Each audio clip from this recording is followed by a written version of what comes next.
Get ready 2 for some grade A competition. 1, cut!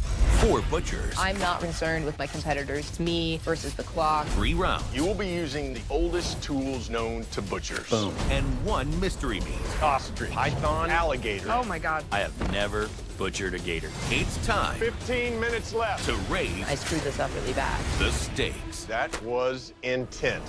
The Butcher premieres Wednesday, May 22nd at 10 on Hello, everybody. Welcome to the Butcher Shop Show. I just wanted to highlight, in that first clip, an old show that the History Channel used to run. It was a competition, a butcher competition, and I think they only ran 1 season of it, and it had like 6 episodes, maybe 7 episodes.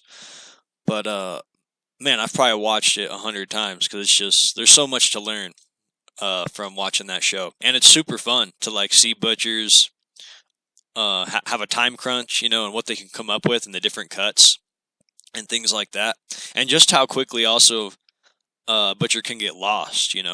It's pretty easy when you get comfortable, kind of like any other job. When you get comfortable with your environment, you can perform pretty well. As long as you're in the same place with the same tools.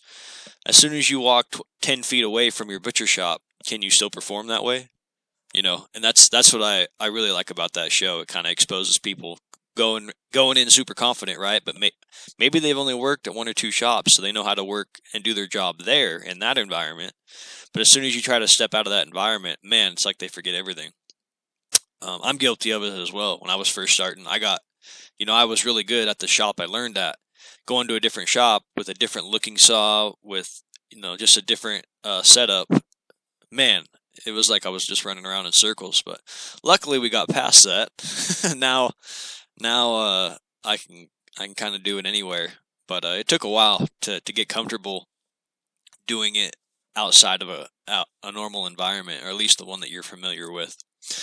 But if you haven't seen that show, definitely check it out, man. It's a pretty awesome show. It was on the History Channel.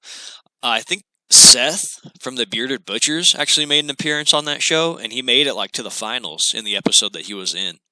And you'll see it if you watch the show, but some of the animals they do are just crazy, like things that I've definitely never done. I have done some weird ones, though. Like I've done ostrich. I've done like 40 head of ostrich. Those are probably the hardest thing I've ever had to do. Ostrich are insanely difficult to butcher. Just their anatomy, the nature of cutting them up. They're so lean that you really can't find the seams. You have to know where the seams are, because they're not just going to show up, right? There's not fat separating muscles. Like, it kind of just looks like one big blob or one big piece that you're trying to seam out. So very difficult. And you got to skin ostriches really well, right? Because they want that for the leather to make boots and stuff. So anyways, ostrich is probably the hardest thing I've ever had to tackle.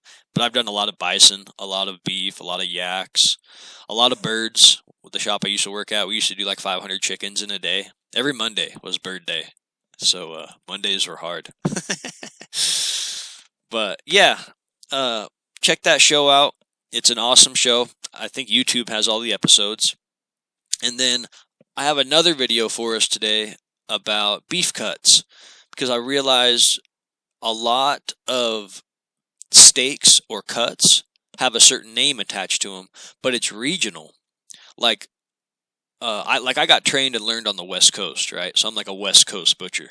What I call steaks those steaks have a totally different name if you go to like New York or New Jersey or Florida, or if you go to the South, right? If you go to Alabama or Mississippi, like what I would call a flat iron steak, there's another name called a chicken steak that they associate with it. I'm pretty sure that's what the South uses for it. They call it a chicken steak.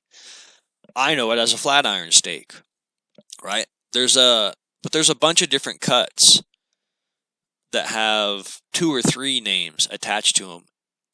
And the names just depend on where you're from, what area of the country, and the planet too, obviously. England, like the UK, they have totally different names. But, I mean, they always do, right? Like, they say they speak English over there, but try to talk to one of them. You know what I mean? Like, we're both of us will be asking each other, what are you talking about? So, when it comes to what things are called in the butcher world, like what steak is this, if you were to ask somebody, it really depends on where you're located on the earth, depending on what name they're going to give you. It could be the exact same cut, but there might be 6 different names attached to that cut, just because of regionally, where you are. So I wanted to highlight that, because I know a lot of people who aren't in the butcher world as much, like it can get very confusing, right? When you hear all these different names of different steaks. Well, they might be talking about the exact same steak, like a boneless ribeye steak. So a ribeye steak, that you can have a bone in or a boneless steak.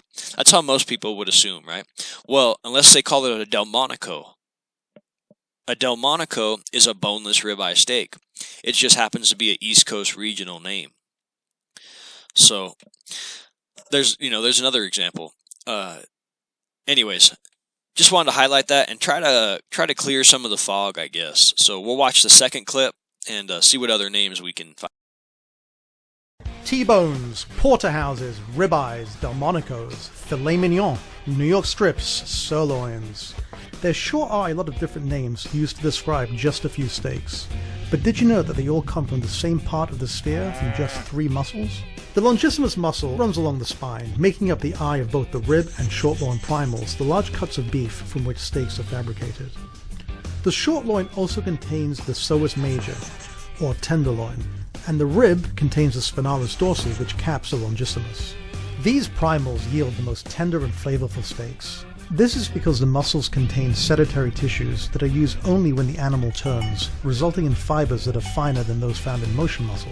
The rib primal gives us rib steaks, sometimes called a cowboy steak, and the boneless variant ribeye, often called a Delmonico, named after the famous New York City steakhouse. And the rib steak with an extra long bone? That's called a tomahawk. The short loin yields strip loin steaks because the tenderloin has been stripped away. You may see it on the menu as a New York strip, a Kansas City strip, or even a sirloin. The psoas major, or tenderloin muscle, spans the strip loin and the sirloin.